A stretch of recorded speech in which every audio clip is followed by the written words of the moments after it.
तळणी सर्कलमधील पूर्णा नदीकाठच्या वाघाळा टाकळखोपा या रस्त्यावर तारीख 19 रोजी मध्यरात्री अवैध वाळू वाहतूक करणारे एक टिप्पर महसूलच्या पथकांनी पकडले.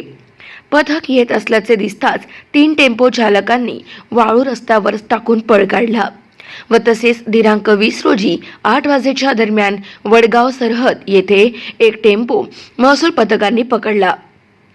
एक टेम्पो पळून जाण्यात यशस्वी झाला. 2 वेगवेगळ्या पथकाच्या कारवाईत 4 टेम्पो पळून गेले की तडजोड करून सोडून दिल्याची चर्चा परिसरात सुरू आहे.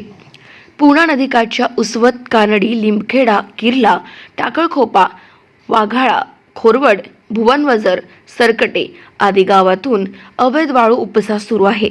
ही वाळू चोरी थांबण्यासाठी महसूल कारवाई केल्या जात आहे.